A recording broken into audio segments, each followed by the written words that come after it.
Evening, everyone. I'd like to introduce my friend Crab here, Hello there. and we've decided to look at the new Overwatch 2 trailer and announcement and all that kind of stuff. And to say the least, it's interesting. Unexpected could be a better word, maybe. I don't know. I guess that's another good fitting word for what we saw. We had the leaks, but I guess no one was really planning. Well, no one was really expecting it to be real. Yeah, well, that's the leaks for you, and Yeah. shows a bit of the incompetency of how they're going there. Mm, Um, but I want to speak my mind about how they presented the trailer itself and how they're kind of, making this into a game. As yeah. much of a joke as it is, because let me be honest, I do not like where this is going. Like, straight up. Everything about it, I am not happy. I mean, I could see why some people would be interested, considering people have been wanting a PvE focused Overwatch. But I think the way that they are currently taking it, from what we've seen in the trailers and promotional footage, doesn't look exactly like it's going to be really what we were asking for. I mean, that's up for debate, though. They took it's a lot like what Bethesda's doing with how they did, Fallout first in Fallout 76. Yeah, That joke. that is a fire. nightmare and a half. Where they take the features that people wanted and then paywall it in like some sort of subscription or new game, Yeah. and then market it off as a new, selling point. Yeah. But this is something interesting to me because I want to talk about what was shown in the trailer itself. Starting with what, basically the new maps, like the stuff we've seen. And all I could see when I, even with all the new graphics, all the new fancy smancy abilities and whatever, I'm seeing a lot of reused assets. Stuff from the first game. Yeah. So I noticed in the trailer, it's during. It's like a bit where they talk about Paris or something like that. Yeah, Paris looks very similar to No, it looks very similar to the Venice. Like there's a section, there's this giant robot in this big square room. Looks very similar to one of the areas in the Venice Archives event map. Yeah, it looks very similar. So I don't know if that was Paris, maybe that is Venice, and they just mixed up the footage. I don't know. I'm not too sure. But there was one area I did see during when they announced the new push game mode. Yeah. With the robot pushing the thing, it looked almost identical to King's Road. Just I think it was I think that one's meant to be set in some Asian country. That maybe they added a map recently that was like more Korean. Yeah, but everything looks very similar. Like it feels like a lot of the maps feel the same. Another example would be like where the cinematic showed Genji and Zenyatta being in like this room. That looks it looks a lot like what's the name of the place? It's been so long. But yeah, it's where the robots worship and all that and everything. The monastery. Yeah, the monastery. I can't remember. But basically, that room looks eerily similar to like one of the side areas in one of the I bet you it probably is because it's meant to be like that's Genji at back at the temple saying his goodbyes to Zenyatta before he heads off. Maybe I don't know, but yeah. I'm not too sure though because it looks very similar and it does show because I would have liked to see something different. Like it could be the same map, but at the very least, make it look different. Like something happened to the place, like null sector attack or something, anything. But it just feels the same map again, and that's not good enough in today's day and age where most AAA games actually, give you a lot of, features to play around with and, new maps. Yes, and in a sequel of all things, you'd expect the bare minimum for there to be some stuff, like no copy-pasted stuff. Yeah, and that gives me, and that proves, and it leads us straight to the next point I want to talk about is, like, the new PvE mode is paywalled behind a full $90, Well, we don't know the current, we don't know the price fully, but it's safe to assume. Yeah, it's safe to assume, considering it's Activision Blizzard and knowing that kind of greedy company. Yeah. They paywalled the entire thing that people wanted in Overwatch in the first place, which is single player content, a PvE like kind of game mode, and just something to do that isn't just fighting other players, because that was something a lot of people wanted. Yeah. And not only that, but based on a lot more like in-depth looking, I meant to say more in-depth analysis. People are seeing that it's very bare bones actually, because a lot of the enemies look like they're just kind of there. They're just very simple AI. A lot of the animations they use as well, they look incredibly similar to the ones that we've seen in previous Archives events. It does look very similar. It's like, I remember that there was a demand way back when the first Archives event released. Everyone wanted that to be expanded. Yeah, they wanted, but we never really wanted it in this way. And the thing is that now leads to another thing as well. Back then, they time gated that as well. Like, you had to be there for the event in order to play the PvE modes. Or get any of the exclusive content. Yeah, which is extremely annoying. So people just wanted it to be open, forever, so people can get a chance to play it a bit more and try something different, Yeah. But this time around, they, rather than just give us what we wanted, they paywalled it, which is just extremely scummy. It's very bad. And the paywall they're putting behind it feels so unnecessary, because from what I've seen, my general consensus about is if the price is going to be something around $90, it's a $90 price tag for $10 worth of content. And even $20. Yeah, if we want to go that low. Yeah. But it's not exact. I feel like it's not going to be worth the cash, the price tag. And that actually leads to another thing. The content, it's not enough. They added one hero, a few changed graphics and character models. All they did was update 4 maps, a new mode, and then the PvE mode, which doesn't even look that expansive, really. All they've done is update the engine slightly. Then, again, like you mentioned, they've changed some character models, and I do have a comment about those. I do like the new designs that they have. However, I feel like the problem that they're going to face is, I noticed this during the gameplay reveal. Brigitte and the other heroes are all standing in the starting spawn room of the attackers of Gibraltar, the control room. And Brigitte, she's fully kitted out in her armor, and then everyone else is in their new equipment. And she looks so out of place because her design is so much simpler than these new designs. Yeah. And that's my main concern, that these new designs are going to be too outlandish compared to what's been established with Overwatch. I get that you want to have a new design. But I feel like they've probably made it sometimes a bit too busy with the designs. Yeah. Reinhardt's, I'm going to use Reinhardt as an example here. Because I love Reinhardt. I love playing him. Granted, his hammer was less effective than using a fly swatter against people, but that's another thing entirely. His original design, it was simple, but it worked, and even though it didn't have that many different colors, they were used in a way that actually looked like it was still interesting. Whereas I feel like with his new design, aside from the fact that it's so complicated and there's so many little tiny pieces, it just doesn't work. And I feel like as well with the colors, the gray and pale yellow, I just can't see myself liking it. It just doesn't click. Some splashes of red, maybe, with his old armor, how he had some red accenting here and there, that made it pop. It actually made it look really nice.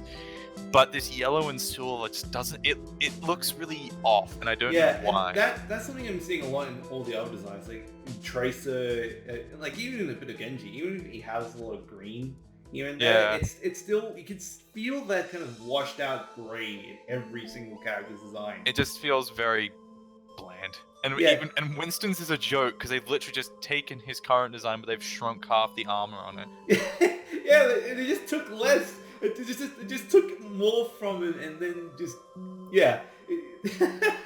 And then May's design's alright. Yeah, I don't know. I don't feel alright with May's. May's looks a bit weird because, she's supposed to be this tundra kind of character, right? She's a scientist. Yeah, but then again, but she also works in a cold environment. So her, kind of costume should, resemble reflect it. Yeah, but it looks a bit more. Oh, what the hell? Looks a bit more what? What? Hang on, something happened to my screen. Sorry about that. A bit of a slight issue there, but we fixed it. Right then. But yes, continue. Yeah, May's design looks more warmer, which is kind of counterproductive to what she's, all about, which is ice and stuff. Yeah, but if you're an Arctic researcher, wouldn't you want to be wearing thicker clothing? That's the thing. Yeah, exactly. That's like what her whole costume was about back in Overwatch 1. Like, her new design, I'm gonna get a picture of it up just so I can... Yeah, you can get a better critique of it. Yeah. Yeah, like... I don't know. It's very mixed, honestly, I'll be honest. Mixed one. I think the one design out of the bunch, if I can quickly grab it out right now... The designs that I do like, personally, are Mercy and Genji's. They look really nice. But again, like you said with Genji though, how it's a bit washed out. But even then, I feel like Genji's is a nice evolution. I feel like it's more of like a roguish, gone into hiding look, which I think could work. But yeah, Mercy's though looks really nice. It's like a nice... It's like they took what made Mercy's original design work, and then they added to it without making it all super clunky and busy like they've done with the other characters. So that's why I like hers. And they've kept the colors consistent. They still pop, but they actually still work together. Okay, now I remember which one it was. It's Mercy's new look. Like this is a very good example of like a kind of, they made it more complex, but at the same time they washed out a lot of the colors. For example, like the brass. Like the thing is that her original design, it was very striking, to say the least. Like it was a very sleek white with red, orange accents. It was very well made and it could easily be identified. Now it's such a mixture of yellows and whites that it's hard to really point out which one is which. I mean, it's not that difficult. I mean, the wings have been changed. It looks really nice, but there's things like the hair and stuff that I don't understand. I like the hair. I like the shorter hair, but yeah, I can see why some people may not like certain aspects of the design. The sort of like faded brass, I don't know. I mean, it looks nice, but I guess I can see. And the wings, they've kind of like shrunk her wings down. I don't know, maybe just a tiny bit. Actually, she doesn't have like they're not constantly. In the render they've shown, it looks like they actually made it a bit bigger, but I'm not too sure on that one. But it looks like they're not constantly emitting that like yellow energy, like in Overwatch 1. Yeah. If we just quickly go back to May, because I was looking at this, I feel like they've made her design a bit too simple now, from what I'm looking at. Because like that coat she's wearing, it's so big and it has so little detail. It hides a lot of the actual detail there is. Yeah, you're right. Like you compare that to her Overwatch 1 design, at least like you could see like the coat had like a lapel and it folded and it was like fur and all that. But a new one is just like really. Yeah, it just mixes in too much. It mixes in. It just looks bland and boring. I'm gonna be honest. Traces, I feel like in some areas suffers from the same situation, with her new tights. Yeah. Well, here's the thing. I'm looking at this myself as well, and they did do a really good job with her face and hair, especially with the goggles. They look way better than they've really worked on that. However, which is nice. I do miss the old design of her gauntlets because they have a function, because she actually held her pistols in there, which was very good detail. That was something I really liked as a character design, but they got rid of it. Now they just disappear into the Ethereum. Yeah, not only that, but her kind of chrono accelerator, the gizmo that they've shrunk it down a considerable amount. Yeah, they not only shrunk it down, but it blends in with her jacket, which is really bad. Because that's one of her key features. Like in all design, you can instantly tell it's there because there's nothing else kind of contrasting that kind of color, They've also shrunk the vortex, vortex rings. I don't know what you'd call it, but they've shrunken those. Yeah, the kind of overlay there's also been shrunk as well. A lot of the design that was there before with her design, they kind of lost it. They took away too much detail in a lot of areas, and I kind of missed that. Yeah, some characters they've taken away too much. Some characters they've added to you know what I mean? taken and added too much for some. If there's one design out of the bunch that I absolutely love and it fits the character, it's Genji. Genji's does work. Genji's works so well because if you look at him as a character, it makes sense because he's a dude. He's a cyborg. He's not he's a more rebellious. Yeah. Not so much teenager, but youth. Yeah, he's youthful and he still wants to retain his humanity, but also keep what makes him unique. So he doesn't hide his entire robotic self. He still has one arm kind of shown to the audience.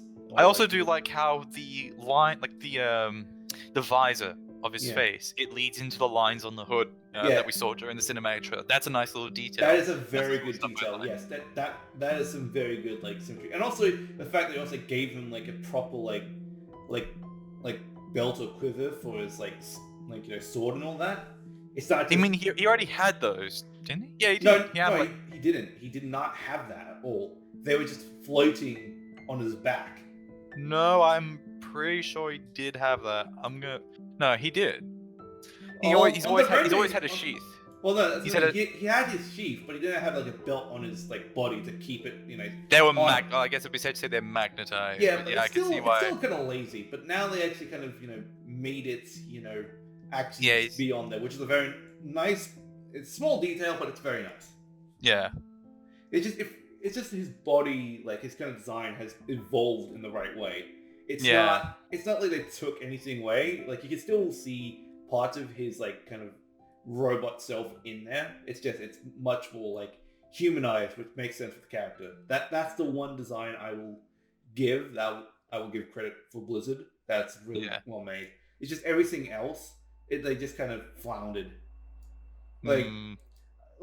If there's one I'm mixed about the most, it's Reinhardt, because I do like how they changed his armor in some areas. I mean, the yellow I don't really like, but I do like how they added a lot more of his lion kind of. I don't know about his hair though. Yeah, the hair, I don't know about the beard and the hair. The hair and the beard kind of looks kind of dumb. I liked his original. Yeah, his original kind of hairstyle worked. I mean, he's growing older, so it makes sense, but still, it's. You'd feel like he'd probably keep it cut somewhat. Yeah. To be professional. But then again, he's always had a thing with his luscious hair back in the day. Yeah. I feel like if they just, in some of the images, it looks way bigger than it probably is in game. Yeah. But I feel like if they just trimmed it back a little bit, it would probably look a lot better. Maybe something more along the lines of when there was that skin that they released for Blizzworld, or whatever it was, that map. Yeah. That skin. If they kept the hair that more skin in line was with that. really good. Yeah. But yeah, overall, I think some of the designs are pretty alright. I'll give them that. They're alright.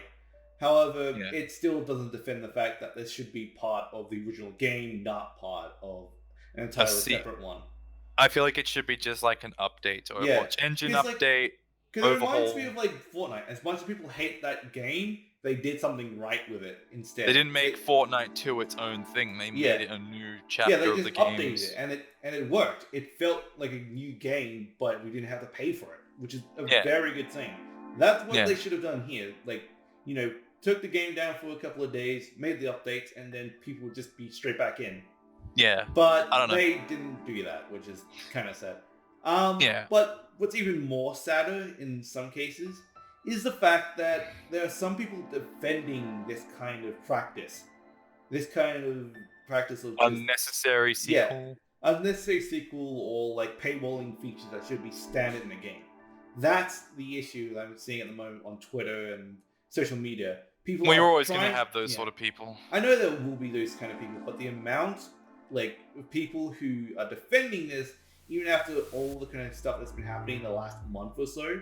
Especially with Hong Kong. Oh yeah, we'll get to that in a second, but I want to focus on people trying to defend this kind of practice. It's not going to work, and if the people keep trying to do this, the standards are going to lower so drastically that we'll be paying for just the basic necessities in a game. And that's not okay. It's going to become a toxic kind of relationship, and it's not good. This is why we need to tell these kind of companies that this kind of behavior is not okay. basic standards in games should be done so to begin with, not afterwards. Yeah. Because that's what in that case, because that's what happened with like Fallout 76 and a lot of other games at the moment. Yeah. They're just trying to get away with what they can, and it's falling right in their face. Because like they've fallen into this sort of this mindset, sort of feeling of they feel like they could just do whatever because they're rich and everyone loves their games already, Yeah, or to please investors and stuff like that, which is a really bad mindset.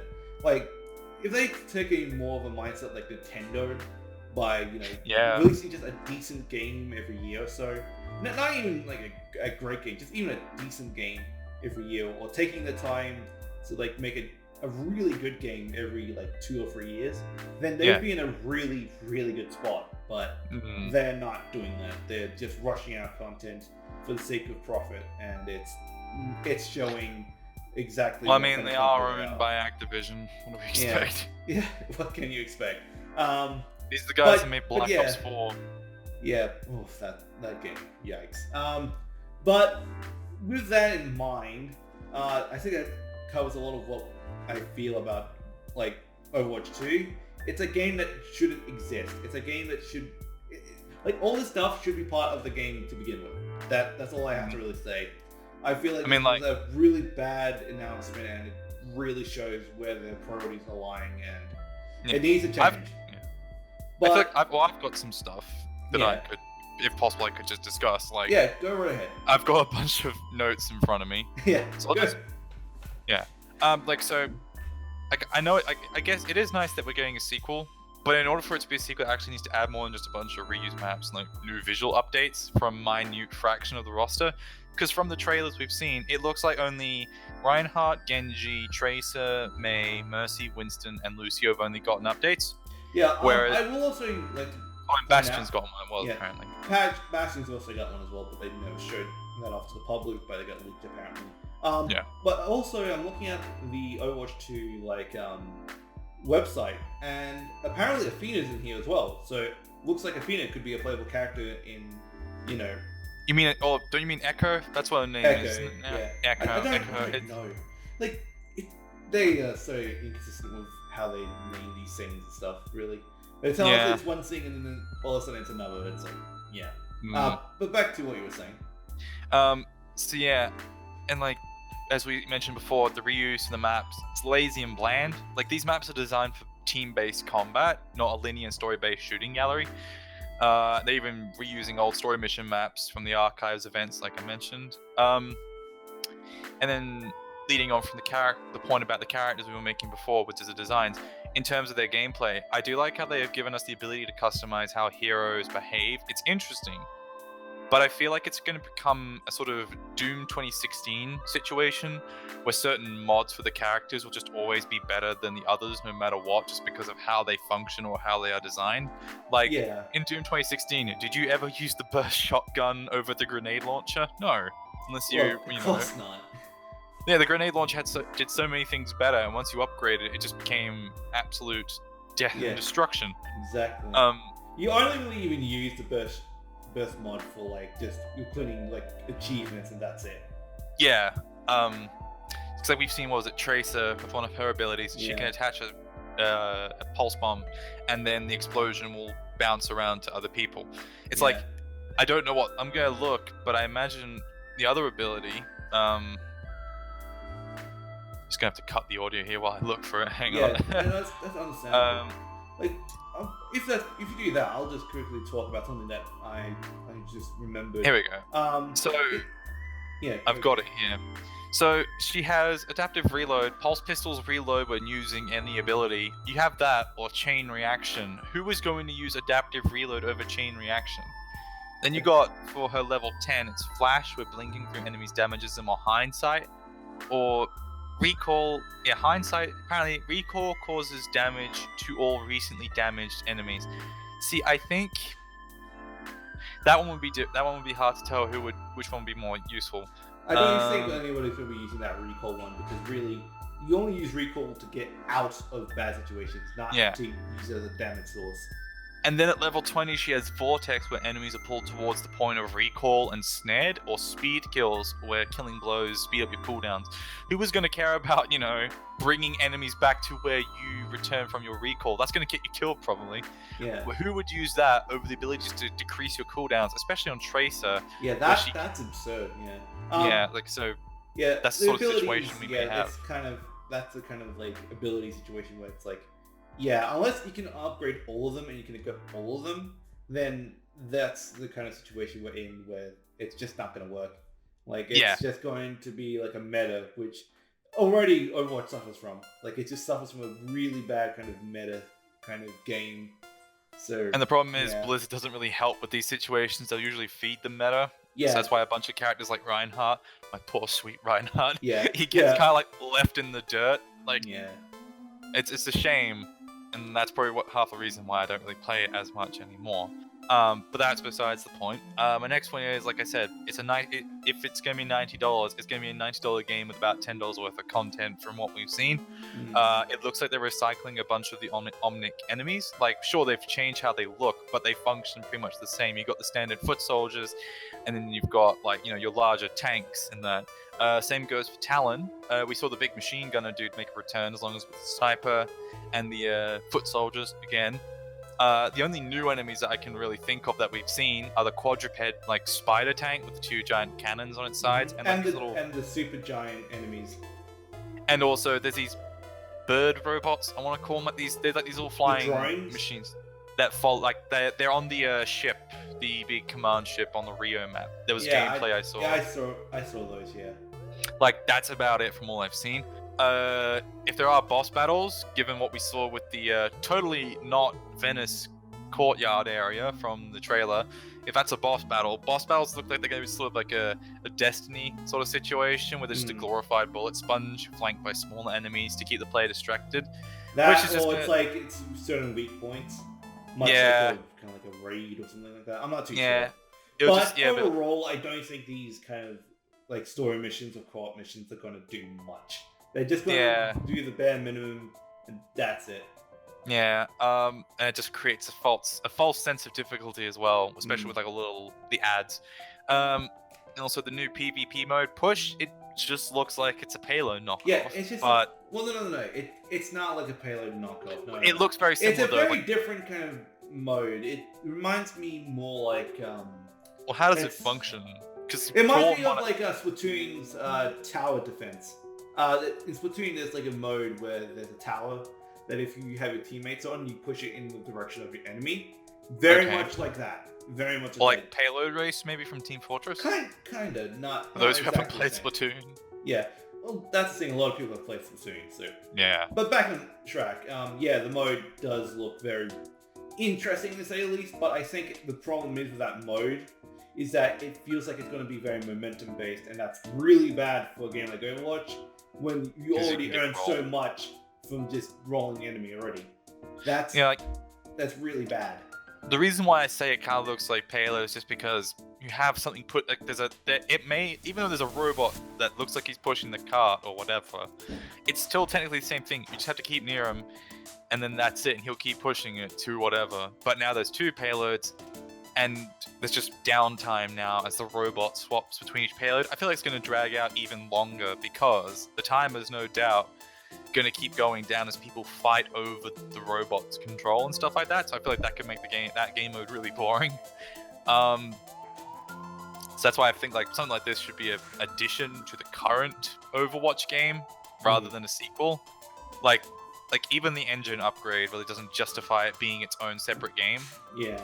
And until we get more That's content. the thing. That reminds me very much of like any EA or 2K game. They just make the same game over and just they make it look nicer. Slightly. That's it. That's all they do. And people get tired of that. So speaking of that, it does bring me up to another point of what Blizzard has said. They did say that if you own Overwatch 1, you can still play with Overwatch 2 players, which is interesting, but they said it is to not split up the community, the player base. It's like, that's a complete lie. If that's the case, why did you make a second game? Yeah. Why did you make a second game and paywall people away from content that should have on day one, and then say you're not splitting up the community, yet you are with the sequel? It's dumbfounded. It's such a stupid excuse because it falls flat on its face. Like, again, yeah, $90 for $10 of content. Yeah, like I don't care if I get to keep my collection of skins and items and whatever.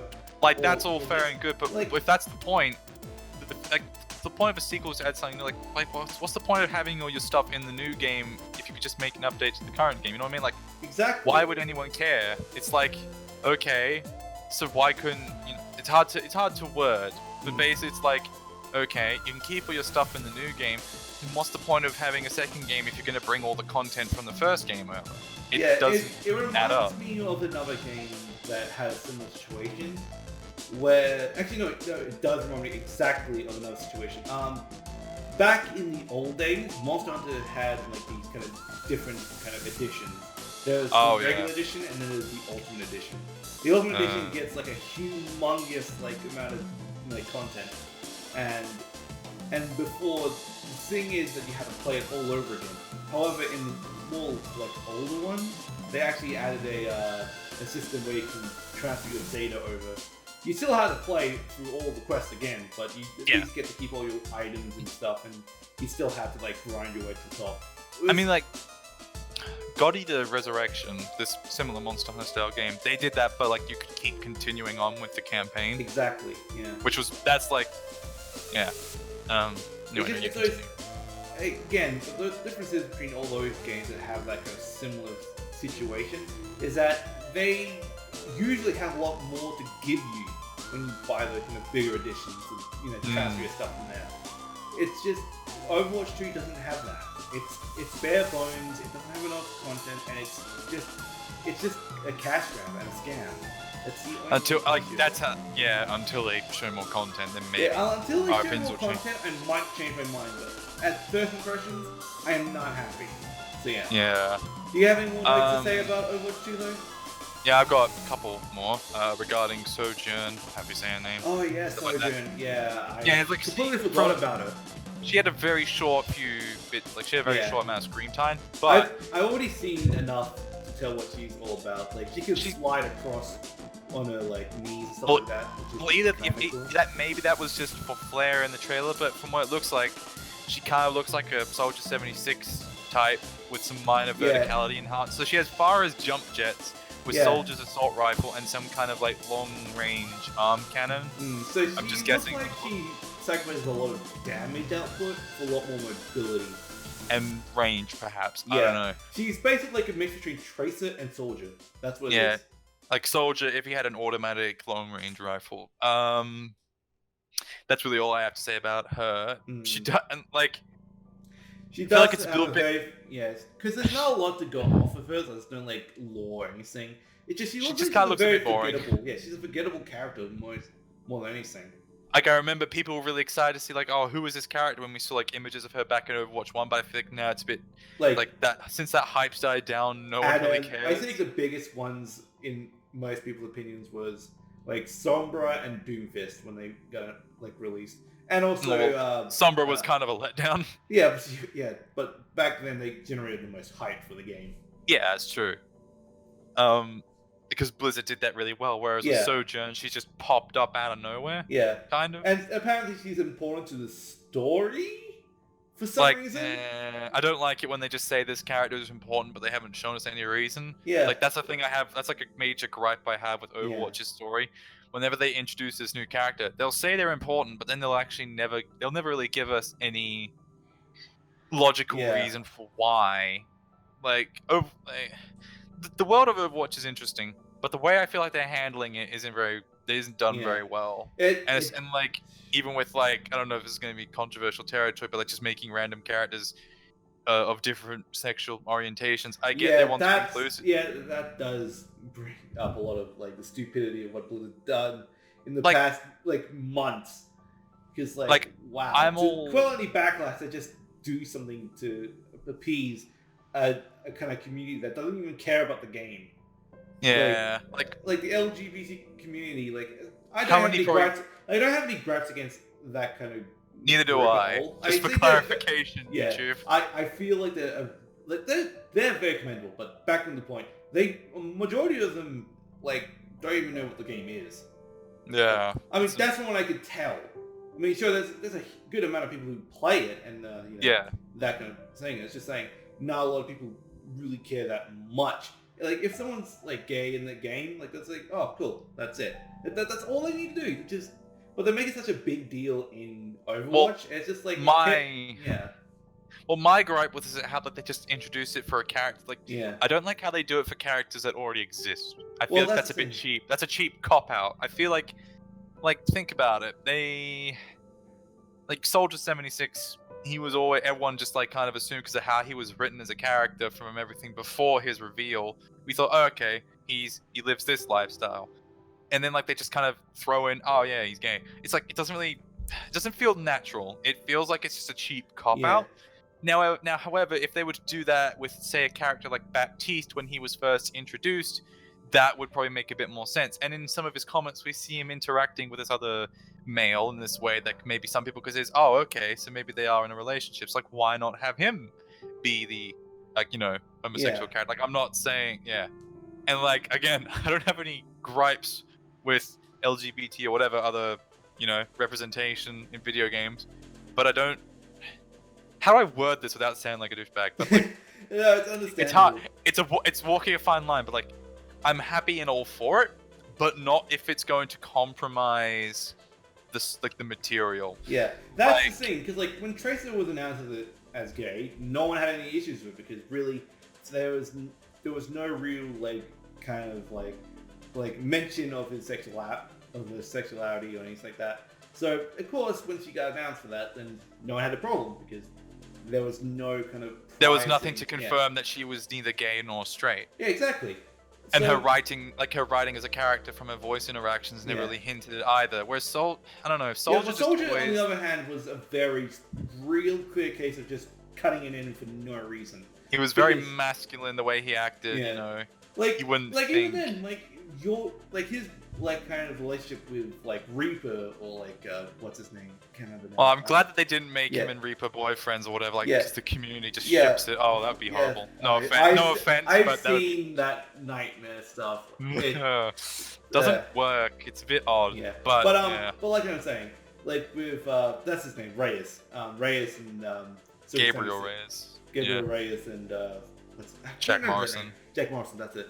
So it's been so long since I even remember these characters because I haven't played in years. But the thing is, like, they've always interacted with each other a lot, but they never showed any sexual kind of, anything. But that's the thing, though. The community just goes and does that because that's what a community does. You can't avoid it. And like, you know what? Let them express themselves.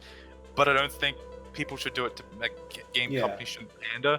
I feel like this is a thing I have in trying to pursue this sort of rabid equality people want, like this sort of like hyper, I don't know what's the word. Either way, like in this pursuit of hyper equality, you create inequality because it might leave some people feeling isolated. Like, again, I'm all fine and dandy for gay, straight, whatever, any sort of lifestyle choice, unless pedophile or whatever. Just saying, I'm happy for everything, but that sort of stuff being represented. Like, you want a gay character in your game? Cool. I like it. I'll probably play that character because that character's probably going to be fun. But if you're going to take a character and just slap on a gay tag like years after they've been added to the game, it just doesn't feel... Yeah, exactly. I understand immediately what you mean by that. It's hard to word what I'm... It feels like we've taken that topic very far. Like there's a lot to say about Overwatch's writing. It's sometimes really good and sometimes really bad. Yeah. We'll move off of that for now. Because again, I feel like we've talked about pretty much everything when it came to Overwatch as a whole, and then with Overwatch 2. Well, I've got like just two last short points. Okay. Name it out then. I've just got a slight nitpick. They haven't updated the UI, so it kind of like the in-game HUD just kind of still looks a bit boring. What with the Overwatch 2? Yeah, they haven't changed. Well, it's been slightly changed actually. It's been changed in the trailer. But not in any but way. not enough. Not enough. Just I never really liked it that they much. Just made it more looked a bit simple. too That's basic. what they did. They just made it more simple. Sometimes simple doesn't look that great though. Yeah. I feel like if they added some more, make it look more like an actual heads-up display rather than just these icons floating in the periphery of your vision. Kind of like what maybe like Fallout does with the power armor helmets, but not to that extent, of course. No. But I know exactly what you're talking about.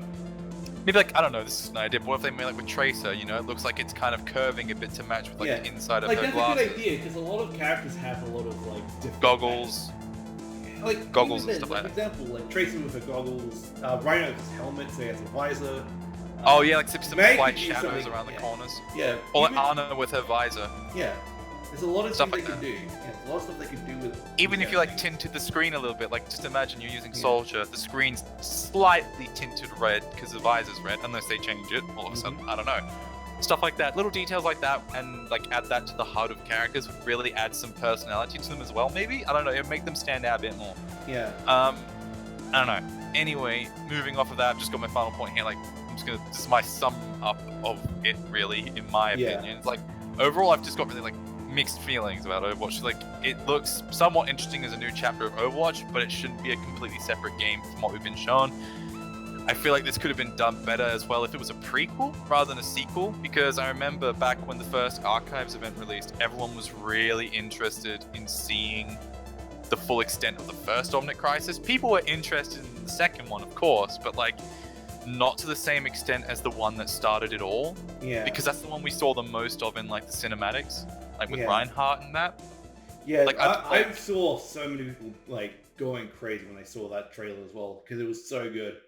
Yeah, oh man, that Reinhardt cinematic, still probably one of my favorite like animated pieces for a video game. Yeah. Like just think like how cool it would be like to be Soldier 76 back when he was just like a starting soldier as part of Overwatch, and like he's fighting in the first battles of the Crisis, or like getting to take part in the defense of Germany with Reinhardt and the Crusaders, or like even let's say like getting to see Ana Amari and Widowmaker interacting like before she was captured by Talon and stuff like that. Like think about like there's so much to explore there, but then they don't. Like the second Crisis, they don't even add that much to it. Like even the comics, they don't even really reference too much about the old stuff. It's only just like the kind of interactions. They again with the writing, they'll say it was super important, but then we never really see why it was super important. Exactly. Like it's unfortunate because I'm still really intrigued by it. I'd like to see the strike missions against the Omnics. I'd like to see all the stuff they talk about. And things like that. Like, they talk about how like a bunch of cities were completely destroyed and they could never be rebuilt. I'd like to see the battles that took place in those cities before the destruction and stuff like that. And that's why I don't feel like the sequel is really like something we need. I feel like a prequel is something there's a higher demand for. Then again, knowing game companies, they're probably doing it because they think they know what we want, but I don't know. That's up for debate. But that's really that's all you have to say. Really, that's all I've really got to say about Overwatch 2. Yeah, that's fair. It looks interesting, and I can see why some people might be excited for it. But for me, I'm just like, I think if anything, I'm just gonna stay with Overwatch 1. Thanks. Yeah. To be honest, I've lost all interest in Overwatch, but Tier 2 for life. Okay. Jokes aside, I do want to talk about Blizzard now and BlizzCon. Because it's only fair that we bring up that interesting... The certain event relating to a certain city in a certain nation. Well, yes, and... Well, there's a lot I want to say about that. There's a lot of layers to peel back with this, really. Yeah. And you probably know more than I do, so... I just want to focus purely on BlizzCon from what I've seen and what I've heard. Well, I want to start off with how they're, like... They had, how do I even start with this? Because it's so... How they responded to the event? No, not just with the event. Like, hang on. Okay, so one of the, I think it was one of the executives, I believe. Right. Like one of the CEO, I think it was the CEO of Blizzard, actually. Who, before like the event started, I believe, he brought up the Blitzchung incident. And I know, for context, because I know there might be some who don't know that, but just bear with me a second. There was a Hearthstone player who got banned from playing Hearthstone because he And spoke also, up. there was also more to that. No, hang on. He also was banned from receiving his prize money for winning the tournament. That too, but that's been rescinded, that bit, but he's still been banned. But he got banned for speaking out against China for trying to, take over the city and take away their like human rights. Hong Kong. Yeah, and Hong Kong as a whole, which is horrible. It's a terrible thing. And of course, he's going to use that publicity to spread word and try and get people to get stuff done. Get them to back off and just let them live just normal lives. That's all they want. And there's probably more layers than just that. There's more layers, but from what we can gather, that's what the primary message was.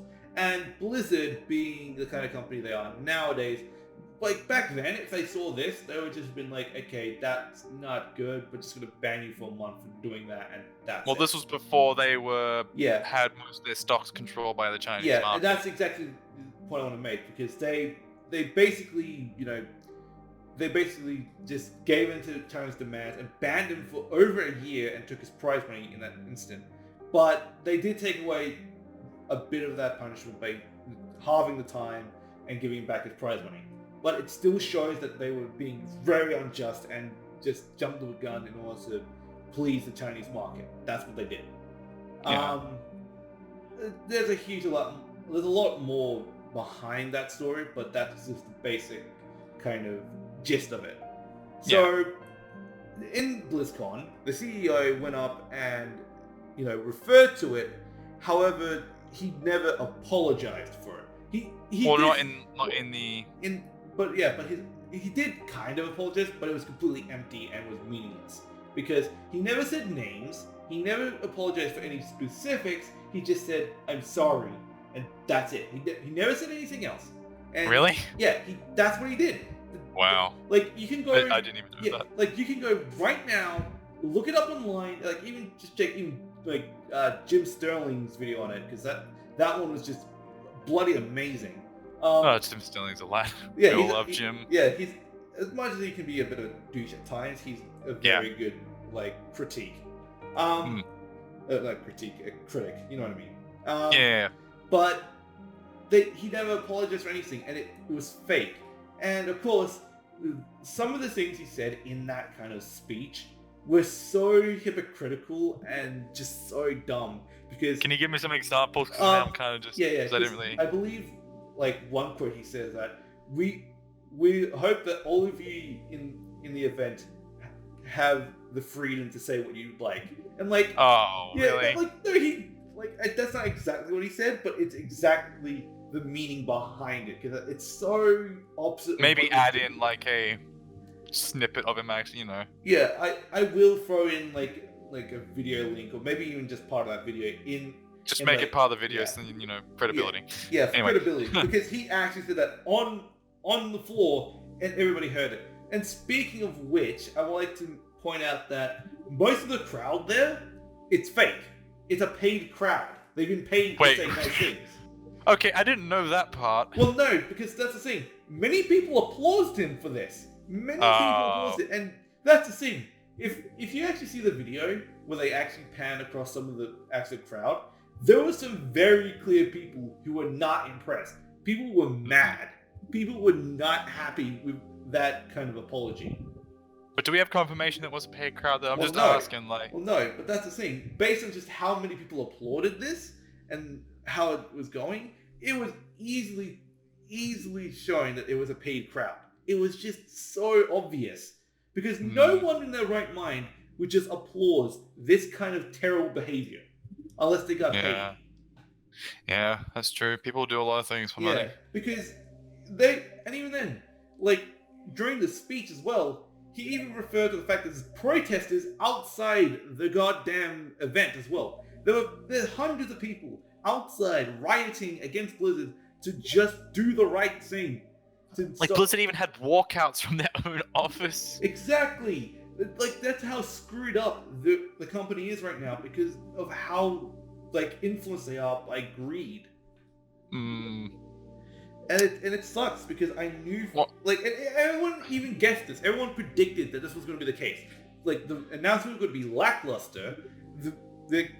All of this kind of crap, they were going to say has been filtered to make it look good, but it's been completely squandered. Like no one cares that Diablo 4 got announced. I mean, yes, some people got excited when Diablo 4 some people definitely did. Yeah. Yeah, but overall, people were mad. People were done with Blizzard. They don't want to support a company like this. And it's pathetic that Blizzard is trying to cover this up and make it look like it's not as bad as it is, but in reality, it's the lowest they've ever been. So yeah, that's a shame that this sort of that's how life nowadays. So that's corporate greed, everybody. As Blizzard. Yeah. So I don't have any other notes to speak of as of now. I've talked about everything I wanted for BlizzCon and for Overwatch 2. And I might add some more to this afterwards if we get more news. But overall, I am just done with Blizzard. It's just a company I want to avoid now. Yeah, and it's a shame that they've fallen in that pit, but this is what happens when half your stocks are controlled by the Chinese government or just Chinese market. Well, and Activision itself. Don't forget about them. But yeah. Well, it's hard not to. I have to pay to think about them. Fair enough. But yeah, I think we're going to call it an end to the discussion for now. How long has this been going for now? I feel 51 minutes? 51 minutes is, I think that's the case. It's been maybe more than an hour, but we at least got a lot off our chest and actually got a chance to talk about this, travesty of a announcement. So yeah. But yeah, thank you for being over to actually discuss this with me, because it was very fun doing this for once. Yes, so, I am the discussion man. Right. Well, I guess we're going to call it an end for this. So yeah, thank you all for tuning in, and thank you for listening to our thoughts on Overwatch 2 and the BlizzCon event. So yeah, hope you have a good day.